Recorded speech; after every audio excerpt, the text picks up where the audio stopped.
शिवाय। हर हर महादेव। जय शंकर की। ओम गुरुवे नमः। भक्तों, जय शंकर की। आपके घर में भोलेनाथ की, भगवान शंकर की कृपा बनी रहे। आज के सत्संग में हम 4 अंक के विषय में बताएंगे कि 4 अंक का हमारे जीवन में क्या महत्व है। 4 चीजें कौन कौन सी होती हैं जो हमारे जीवन में। देखो, अंक ज्योतिष जो है ये अपने आप में बड़ा ही प्रचंड ज्योतिष है। अंकों का विधान, अंक जो होते हैं ये 10 अंक है, 0 से लेकर और 9 तक। ये अगर सामंजस्य बनाकर रखें हम अपने जीवन में इनके प्रति, तो बड़ा ही अद्भुत। जिस तरह से किसी का मोबाइल नंबर है, तो मोबाइल नंबर से भी, मोबाइल नंबर आपको यही क्यों मिला? आपने अपनी मर्जी से तो नहीं लिया, बहुत कोशिश की, लेकिन एक आधा अक्षर तो आपकी मर्जी का नहीं है, एक आधा अंक तो नहीं। तो मोबाइल नंबर, गाड़ी नंबर, कोई गाड़ी रास नहीं आती, एक्सीडेंट होते रहते हैं, तो उसका गाड़ी नंबर देखिए, आपकी राशि से, आपके जीवन से मैच कर रहा है नहीं कर रहा है, विरोधी तो नहीं है नंबर। आपके जन्म तारीख का नंबर, आपके नोट का नंबर, जो आप नोट दे रहे हो उसका नंबर आपके लिए महत्वपूर्ण है और आपके पास से चला जाएगा। आप किसी को दोगे इस दिन तो क्या हो जाएगा, ये सब बातें ध्यान में रखनी चाहिए। अब कभी कभी हम सोचते हैं अचानक हमारे ऊपर ये समस्या क्यों आ गई, आर्थिक तंगी क्यों आ गई। तो ये वही है कि नोटों का नंबर बिना देखे, बिना जांचे हम ले भी रहे हैं और दे भी रहे हैं। कब लेना है, कब देना है, तो ये एक बहुत बड़ा विधान है। इन सब का, नोटों के नंबर का, जो आपके जेब में नोट हैं उनके नंबरों का, तो नंबर जो आपके आसपास हैं उनका आपके जीवन पर कुप्रभाव भी पड़ता है और सही प्रभाव भी पड़ता है। तो किस तरीके से पड़ता है ये अंक ज्योतिष बताता है। तो जो ये सत्संग चल रहा है 9 अंकों तक, अभी तो हम आपके जीवन में महत्वपूर्ण चीजें बताएंगे कि 4 महत्वपूर्ण चीजें कौन सी है, 4 का संबंध क्या है, 9 का संबंध क्या है, 5 का संबंध क्या है, 8 का संबंध क्या है, ये बता रहे हैं। अब से पहले हमने 3 अंकों तक बताया। आगे जब ये सत्संग 9 तक पूरा हो जाएगा बता के चीजें, तो आगे बताएंगे कि किस तरीके से हमारे नोट नंबर हमारे लिए अच्छा साबित होता है, गाड़ी नंबर या फिर आपका मोबाइल नंबर आपके लिए किस तरीके से आपको दोष दे रहा है, या किस तरीके से आप इसका निवारण करें। तो ये सब बताया जाएगा, इसलिए सत्संग में हमारे साथ बने रहे। भारतीय संस्कृति बड़ी ही, और सनातन संस्कृति, सनातन धर्म बड़ा ही अद्भुत है, लेकिन हम भूलते जा रहे हैं। हम विश्वास ही नहीं करते कि अंक भी कुछ करते हैं क्या। कर्म किए जा बंदे, फल की इच्छा मत करे इंसान, जैसे कर्म करेगा वैसे फल देगा भगवान। ये डायलॉग तो हम बोलते रहते हैं, लेकिन हमारे कर्मों के अनुसार ही तो ये नंबर हमें मिलते हैं। वो नोट इस नंबर का क्यों आया, हमने इसी कुल में जन्म क्यों लिया, हमारे माँ बाप यही क्यों बने, ये हमारे कर्मों के अनुसार ही सब कुछ हमारे साथ घटित होता है। गाड़ी नंबर यही क्यों मिला हमें, मोबाइल नंबर यही क्यों मिला, यही नंबर क्यों हमारे पास है। तो ये सब कुछ तालमेल हमारे कर्मों के अनुसार हमारे जीवन में घटित होता है, अवतरित होता है। तो चलिए शुरू करते हैं आज का सत्संग। 4 अंक का हमारे जीवन से क्या संबंध है, 4 अंक क्या दिखलाता है। 4 अंक, 4 वेद। सनातन धर्म में 4 वेदों का वर्णन है। ऋग्वेद प्रथम वेद है, सब में बड़ा तो जान, तिनके से ईश्वर तलक। एक तिनके से और ईश्वर तलक का ज्ञान है उसमें। तिनके से ईश्वर तलक भरा ज्ञान और विज्ञान, श्रेष्ठ कर्म यज्ञ क्रिया का है इसमें स्थान, श्रेष्ठ कर्म यज्ञ क्रिया का है इसमें स्थान, धर्म अर्थ राजनीति का, धर्म अर्थ राजनीति का, जन्म मरण का ज्ञान, जन्म मरण का ज्ञान। वेदों में सामवेद है, वेदों में सामवेद है। उपासना कांड प्रधान, कर्म कांड उसमें किसमें है? सामवेद में। गायन मंत्रों से करे, गायन मंत्रों से करें जीवन का उत्थान। ज्ञान कर्म उपासना की, ज्ञान कर्म उपासना की। त्रिवेणी संगम जान, मूढ़ प्रकृति रहस्य को, मूढ़ प्रकृति रहस्य को संग्राम जीवन मान, संग्राम जीवन मान। ये सब चीजें इस तरीके से हमें 4 वेदों में मिल जाएंगी। 4 वेद होते हैं। अब 4 आनंद के बारे में जानिए कि जीवन में 4 आनंद क्या है। 4 अंक के बारे में चर्चा कर रहे हैं ना, तो 4 आनंद भी हमारे जीवन में। 4 आनंद के अलावा 5वां आनंद है ही नहीं। क्या? आनंद है सब में प्रधान, आनंद है सब में प्रधान। परमानंद करमान, ब्रह्म मिले ब्रह्मानंद है, ब्रह्म मिले ब्रह्मानंद है। सहजानंद तू जान, सहजानंद तू जान। 4 दुर्लभ वस्तुएं हैं जो हमारे जीवन में बहुत ही दुर्लभ हैं। क्या हैं? दान हो मीठे वचन से, जब दान देते हो तो मीठे वचन से, श्रद्धा और सम्मान के साथ देना चाहिए।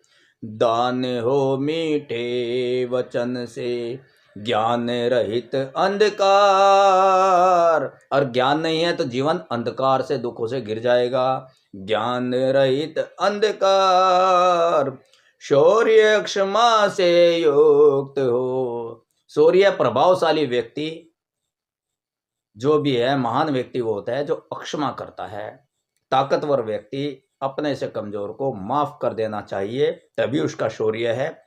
धन हो दान आधार, अगर धन हो तो उसका आधार दान होना चाहिए, यानी कि मैं जितने से ज्यादा दान कर सकूं, अगर सामर्थ्य है, सामर्थ्य के अनुसार। 4 परिभाषाएं और उसके उत्तर। दया प्राणियों पर करो। 4 परिभाषाएं हैं धर्म की, क्या? और उनके उत्तर हैं। दया प्राणियों पर करो, सही धर्म कहलाए। सभी प्राणियों पर दया प्रेम करो तो यह धर्म कहलाता है। निरोगी काया रहे, अगर काया निरोगी है, स्वस्थ हो आप, तो क्या होगा? वही सुख मन भाए, वही आनंदपूर्ण जीवन है। शुभ चिंतन का नाम ही, शुभ विचार होने चाहिए, शुद्ध, बिल्कुल शुभ विचार, साकार विचार। शुद्ध प्रेम कहलाए, अच्छे बुरे को जानिए। ज्ञान क्या होता है? हमें अच्छे बुरे का ज्ञान होना चाहिए। जब तक हम अच्छे बुरे को नहीं जान पाएंगे, अच्छा क्या है बुरा क्या है, तो इसे ज्ञान कहते नहीं। कितने ही कह लीजिए कि हम ज्ञानी हैं।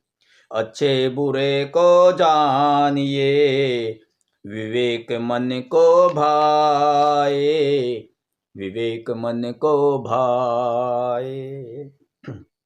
4 से बड़ी 4 चीजें, 4 से बड़ी 4 चीजें कौन सी है? अक्षमा बराबर तप नहीं। कोई कहता है मैं तपस्वी हूं और अक्षमा नहीं होती, तो उससे बड़ी, तप से बड़ी क्या है? अक्षमा। अक्षमा बराबर तप नहीं, संतोष सुख कहाए। तृष्णा सम कोई रोग नहीं, तृष्णा सम कोई रोग नहीं, आसक्ति के समान कोई रोग नहीं है। दया बड़ा धर्म नाय, दया से बड़ा कोई धर्म नहीं है। 4 संविधाओं का हनन हवन तो आप सबने देखा होगा, जब हवन करते हैं समीधा डालते हैं, लकड़ियाँ आम की लगाते हैं, पीपल की लगाते हैं, गुल्लर की लगाते हैं, तो ये तो देखा होगा आपने। लेकिन नहीं, कभी आपने जो 4 मुख्य समीधा हैं, देखना भक्तों, प्रतिदिन ये काम कर लो।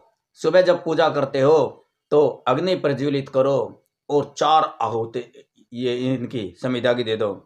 लकड़ी आम की हो सकती है, ढाक की हो सकती है, वो तो मैं आगे सत्संग में बताऊंगा कि किस उपाय के लिए कौन सी समीधा डालनी है। लेकिन 4 समीधा आप डेली डाल सकते हो। आम की या किसी की भी लकड़ी लीजिए और 4 समीधाएं क्या किस भावना के साथ डालनी है, वो 4 समीधाएं किस भावना की हैं, यहाँ आपको ये बताया जा रहा है। हम हवन करते हैं लेकिन बेकार हो जाता है अगर ये 4 समीधा सबसे पहले नहीं डालनी चाहिए। हर किसी को 4 समीधा, 4 आहुति जरूर देनी चाहिए। 4 समीधाओं की वो कौन सी है, किस तरीके से है, क्या भावना करनी चाहिए, तो सुनिए ध्यान से। चारों आश्रम पूर्ण हो, समीधा हाथ में लो और क्या बोलो, चारों आश्रम पूर्ण हो, मानव देह महान। क्या करना है, चारों आश्रम, क्या, बाल्यावस्था चारों, किशोरावस्था, युवावस्था और वृद्धावस्था, वानप्रस्थ यानी कि गृहस्थाश्रम और वानप्रस्थ संन्यास आश्रम। तो 4 आश्रम बताए गए हैं। तो 4 आश्रम ये हमारे बड़े शुद्ध हों, बड़े महान हों, हम अपने जीवन को सार्थक बना दें। चारों आश्रम पूर्ण हों, मानव दे महान, पहली समीधा भेंट है, स्वीकार करो भगवान स्वाहा। क्या बोलना है, चारों आश्रम पूर्ण हो और मानव देह महान हो जाए, हमारी सार्थक हो जाए, पहली समीधा हम आपको भेंट करते हैं भगवान, इसे स्वीकार करो स्वाहा। अग्नि में डाल दीजिए, हवन में डाल दीजिए। दूसरी समीधा लीजिए और बोलिए, धर्म अर्थ काम मोक्ष का, धर्म अर्थ काम मोक्ष का, लाभ पाए इंसान। यानी कि हे प्रभु, दूसरी समीधा मैं दे रहा हूं आपको, धर्म अर्थ काम मोक्ष का मुझे लाभ मिले। दूजी समीधा होम ते, दूजी समीधा होम ते, यज्ञ देव भगवान। हे यज्ञ देव भगवान, हम आपकी दूसरी समीधा इसी मनोकामना के साथ कि धर्म अर्थ काम मोक्ष का हमें लाभ मिले, आपको भेंट करते हैं। अब तीसरी समीधा उठाओ और क्या कहो, अवलंबन है 4 का, 4 की अभिलाषा है हमें, किसकी अभिलाषा, अवलंबन है 4 का, साधना स्वाध्याय महान, संयम सेवा साथ हो। यानी कि अवलंबन 4 का, साधना, स्वाध्याय, संयम और सेवा, इस तीसरी समीधा के साथ, तीसरी समीधा के साथ हमें प्राप्त हो जाए इसका फल, किसका, साधना, स्वाध्याय और संयम और सेवा का। संयम सेवा साथ हो, दे स्वयं भगवान स्वाहा। तीसरी समीधा डाल दीजिए। अब चौथी समीधा लीजिए और क्या कामना करनी है सुनिए, शरीर मनोबल पाइए, मेरा शरीर और मनोबल तीव्र हो, वृद्धि को प्राप्त हो, शरीर हष्ट पुष्ट हो और मेरा आत्मबल, मनोबल, मन को ताकत मिले। शरीर मनोबल पाइए, आत्म ब्रह्म बल जान। चौथी समीधा कह रही, चौथी समीधा कह रही, पुरुषार्थ करे इंसान। प्रभु मुझे पुरुषार्थ करने का आशीर्वाद प्रदान करो। मैं चौथी समीधा आपको डाल रहा हूं स्वाहा। तो क्या पंडित ने आपसे आज तक सत्संग जो भी हवन वगैरह कराए हैं, क्या ये 4 संविदा डलवाई हैं?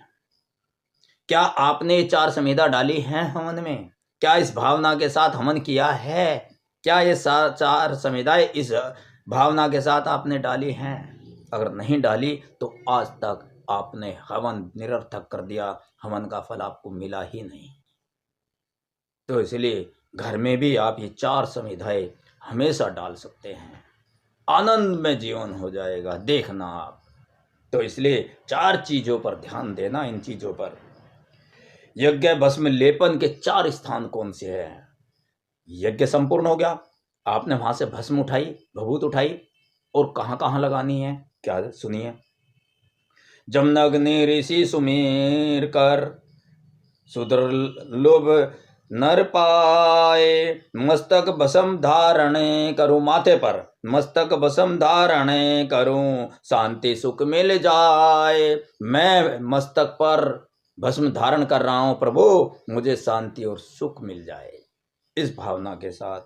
अब अगले, कंठ भस्म लेपन करो गले पर, कंठ भस्म लेपन करूं कश्यपी ऋषि धर ध्यान, ग्रीवा को शक्ति मिले, हमारे सांसों को शक्ति मिले, हमारे गले को शक्ति मिले, करे सार्थक बयान। गले से तो आवाज निकलती है, यानी कि जो भी मैं बोलूं वो सत्य ही बोलूं, और जो भी मैं बोलूं वो सत्य ही हो, सत्य सिद्ध हो जाए। जो भी मैं बोलूं उसका सम्मान रहे, मेरी वाणी का सम्मान रहे, मेरी वाणी ऐसी हो जाए जिसका सारे सम्मान करे। तो इस भावना के साथ भस्म लगाना। भस्म आपको लगाने के लिए पंडित लोग कहते हैं, लेकिन कभी भी इस भावना के साथ नहीं लगाई होगी। तो यज्ञ भस्म धारण करूं, यज्ञ भस्म धारण करूं दाएं हाथ के मूल, दाएं हाथ के मूल में। तो दाएं हाथ पर भस्म लगानी है, दाएं हाथ के मूल, कंधे पर, यानी कि दाएं। कर्म सभी में कर सको इंद्रदेव अनुकूल। अब बाएं हाथ पर क्या करना है? भस्म लगानी है, तो क्या बोलना है? हर अक्षण अच्छे कार्य में करूं हृदय में धार। हृदय पर भी भस्म लगानी है, दाएं बाएं कंधे पर तो लगा लिया आपने, तो हृदय पर लगानी है। हर अक्षण अच्छे कार्य मैं करूं हृदय में धार, यज्ञ भस्म धारण करूं हृदय बने आधार। हृदय में अच्छे विचार हो, और अच्छे विचारों के साथ, अच्छी भावना के साथ ही मैं सारे सदकर्म करूं। तो इन भावना के साथ कभी भस्म लगाइए, अब से इन्हीं भावना के साथ यज्ञ की भस्म लगाना। हम सभी प्रणाम करते हैं, तो उस परिणाम के क्या 4 लाभ होते हैं? तो प्रणाम के 4 लाभ क्या हैं, ये सुनिए। करते अभिवादन सदा वृद्धों का सम्मान, जो सब हमेशा सबका आदर करते हैं, सम्मान करते हैं, और वृद्धों का, बुजुर्गों का सम्मान करते हैं। आयु बल विद्या बढ़े। तो प्रणाम करने के क्या है? आयु बल विद्या बढ़ती है। यश हो पात सुजान, यश उसकी कीर्ति चारों तरफ बढ़ जाती है, पूरे संसार में बढ़ जाती है। 4 बातों से आदमी की पहचान होती है। आजकल आदमी की पहचान नहीं है, किस भावना से कौन हमारे पास आ रहा है उसकी पहचान नहीं हो पाती। तो अब सुनिए वो 4 बातें क्या हैं जो आदमी की पहचान कराती हैं। आचरण व्यक्ति का कहता है, आचरण व्यक्ति का कहता है, किस कुल में जन्मा होगा, उसके कुल का पता चल जाता है उसके आचरण से। शरीर देख कर लगता है, शरीर देखकर लग जाता है, शरीर देख कर लगता है, खाना कैसा खाया होगा, बोली चाली कह देती है, बोली चाली कह देती है, विद्वत्ता का ज्ञान, कितना बड़ा ज्ञानी है उसकी बोली चाली कह जाती है। आंख बतलाती है निश्चय ही, आंख बतलाती है निश्चय, इसने है कितना जान। उसके दिल में तुम्हारे प्रति कितना प्रेम है ये आंखें बता देती हैं। और हम आमतौर पर कहते भी हैं, दिल की बात बता देता है असली नकली चेहरा। लाख छुपाओ छुप ना सकेगा, राज हो कितना गहरा। आचार जो आचरण हम करते हैं, सदाचार जो करते हैं, सदकर्म जो करते हैं, उसके 4 लाभ क्या हैं? आचार संपत्ति देत है, आचार से संपत्ति मिलती है। आचार संपत्ति देत है, यश यश वृद्धि हो जाए, आयुष बढ़ती है सदा, त्रुटि नष्ट हो जाए, कमियां सारी नष्ट हो जाएंगी। 4 चीजों का समूल नष्ट कर देना चाहिए। ऋण, अग्नि, शत्रु और व्याधि के अवशेष।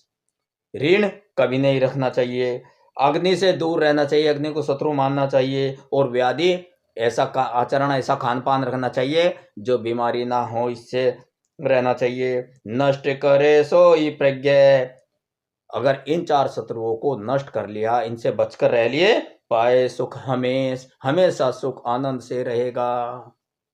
तो इस प्रकार 4 अंक का बहुत बड़ा विधान है। 4 अंक यही चीजें बताता है। इन अंक का यही अर्थ है। तो हम सत्संग में पहले ये अर्थ बताते चलते हैं 4 अंकों का, हमारे जीवन में क्या अर्थ है, क्या महत्व है। उसके बाद 4 अंकों का ज्योतिषीय ज्ञान क्या है, ज्योतिष के अनुसार कैसे हमारे जीवन में अच्छे बुरे कर्म बनते हैं, और बुरे कर्म हैं या बुरी समस्याएं आ रही है या कोई समस्या आ रही है, उसका निदान कैसे करें, उस दुख का निदान कैसे करें अंकों की सहायता से। तो आगे ये बताया जाएगा। हमारे संग में हमारे साथ जुड़े रहिए। हमारा प्रयास है आपका जीवन मंगलमय हो, शुभ हो, आनंद से हो, आप सुख आनंद से अपना जीवन व्यतीत करते रहे, प्रभु की आप पर कृपा बनी रहे। तो इन्हीं दुआओं के साथ कि सुख वैभव प्रभु सदा आपको देता रहे। ओम नमः शिवाय। हर हर महादेव। जय शंकर की। ओम गुरुवे नमः।